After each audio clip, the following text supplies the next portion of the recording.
పల్నాడు జిల్లాలో వైఎస్ఆర్సీపీ కార్యకర్త కిడ్నాప్ కేసును పోలీసులు ఛేదించారు. వెంకుపాలెంలో వైఎస్ఆర్సీపీ కార్యకర్త నాగరాజును కిడ్నాప్ చేశారు టీడీపీ నేతలు.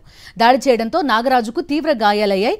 బాధితుల ఫిర్యాదుతో విచారించిన పోలీసులు నాగరాజును బొల్లాపల్లి పోలీస్ స్టేషన్కు తరలించి చికిత్స అందిస్తున్నారు. 8 మంది కిడ్నాపర్లను అదుపులోకి తీసుకున్నారు. కిడ్నాపర్లను పల్నాడు ఎస్పీ విచారిస్తున్నారు. అయితే ముద్దాయిలకు సంబంధించిన సమాచారాన్ని గోప్యంగా ఉంచుతున్నారు పోలీసులు. పల్నాడు జిల్లాలో వైఎస్ఆర్సీపీ కార్యకర్త కిడ్నాప్ కేసును పోలీసులు ఛేదించారు.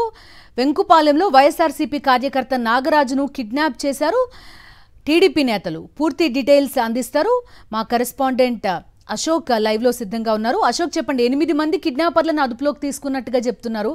ఎస్పీ విచారిస్తున్నట్టు కూడా సమాచారం. ఎలాంటి డీటెయిల్స్ ఉన్నాయి మీ దగ్గర? ఎందుకు ఈ ఇష్యూ మొత్తాన్ని కాస్త సీక్రెసీ మెయింటైన్ చేస్తున్నట్టు చెప్తున్నారు?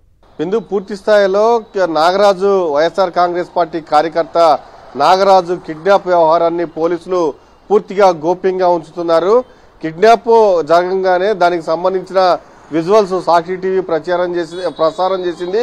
దానికి సంబంధించి కారు నెంబర్ కూడా చాలా స్పష్టంగా ప్రసారం చేసింది. దీంతో ఇది పూర్తిగా బేస్ అయ్యి 6 స్పెషల్ టీములు రంగంలోకి దింపి ఆ కారు నెంబర్ను ట్రేస్ చేయడానికి పూర్తి స్థాయిలో గస్తీ నిర్వహించారు. ఎక్కడెక్కడ చెక్ పోస్టులు ఏర్పాటు చేశారు. అయితే దీనికి సంబంధించి ప్రకాశం జిల్లా మర్రిపాలెం వద్ద ఎవరైతే ముద్దాయిలు ఉన్నారో కిడ్నాపర్లు, వాళ్ళని అదుపులోకి తీసుకున్నట్లు కూడా మనకి చాలా స్పష్టమైన సమాచారం ఉంది. వాళ్ళని అదుపులోకి తీసుకుని బొల్లాపల్లి పోలీస్ స్టేషన్ తీసుకొచ్చారు. అయితే ఈ కిడ్నాప్ చేసిన తర్వాత నాగరాజు పైన ఎవరైతే తెలుగుదేశం నాయకులు ఉన్నారో వాళ్ళు దాడి చేస్తూనే కొట్టుకుంటూనే అక్కడి వరకు తీసుకువెళ్లిన పరిస్థితి నెలకొంది. దీంతో పూర్తి స్థాయిలో నాగరాజుకు తీవ్ర గాయాలైనాయి. అయితే పోలీసులు వీళ్ళందరినీ అదుపులోకి తీసుకున్నారు. నాగరాజును కూడా బొల్లాపల్లి పోలీస్ స్టేషన్కి తీసుకువచ్చి ప్రథమ చికిత్స అందిస్తూ ఉన్నారు. ఎస్పీఎస్ స్వయంగా వెళ్లి నిందితుల్ని విచారిస్తూ ఉన్నారు. అయితే ఆ విజువల్స్ లో మనం కనుక చూస్తే వాళ్ళంతా చాలా స్పష్టంగా తెలుగుదేశం నాయకులని అర్థమవుతుంది.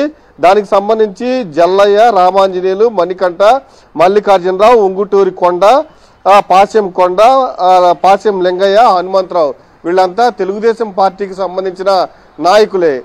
కానీ పోలీసులు మాత్రం ఈ వ్యవహారాన్ని పూర్తిగా ముద్దాయిలకు సంబంధించిన వ్యవహారాన్ని పూర్తిగా గోప్యంగా ఉంచుతున్నారు. దీనిపైనే పలు అనుమానాలకు తావిస్తుంది. ఇప్పటికే నాగరాజు కుటుంబ సభ్యులంతా బొల్లాపల్లి పోలీస్ స్టేషన్కి వెళ్లారు. అక్కడ తమ నాగరాజు ఎలా ఉన్నాడు ఒకసారి చూపించండి, అతనితో మాట్లాడాలి, కొట్టుకుంటూ తీసుకువెళ్లారని పోలీసుల్ని తల్లిదండ్రులు ప్రాధేయపడుతూ ఉన్నారు. కానీ పోలీసులు మాత్రం నాగరాజుని చూపించట్లేదు. దాంతో పాటుగా ఎవరైతే ముద్దాయిలు ఉన్నారో వారికి సంబంధించిన సమాచారం కూడా పూర్తిగా గోప్యంగా ఉంచుతున్నారు. ఇప్పటికే మనం చూసాం, రషీదు వినుకొండలో రాష్ట్ర వ్యాప్తంగా సంచలనం సృష్టించిన రషీదు హత్య కేసులో తెలుగుదేశం నాయకుల పేర్లు రషీదు తల్లిదండ్రులు ఇచ్చినా వాళ్ళని మాత్రం ఆ కేసులో ముద్దాయిలుగా చేర్చలేదు. ఇక్కడ కూడా అలాంటి పరిస్థితి ఏమైనా తలెత్తుతుందా అన్న అనుమానాలు కూడా చాలా వ్యక్తమవుతున్నాయి. అందుకనే ఈ కిడ్నాప్ వ్యవహారంలో తెలుగుదేశం నాయకుల పేర్లు గోప్యంగా ఉంచారన్న ప్రచారం కూడా జరుగుతోంది. అశోక్, ఇతను అట్లీస్ట్ సేఫ్ గా ఉన్నాడన్న సమాచారం అయినా కుటుంబ సభ్యులకు ఇస్తున్నారా?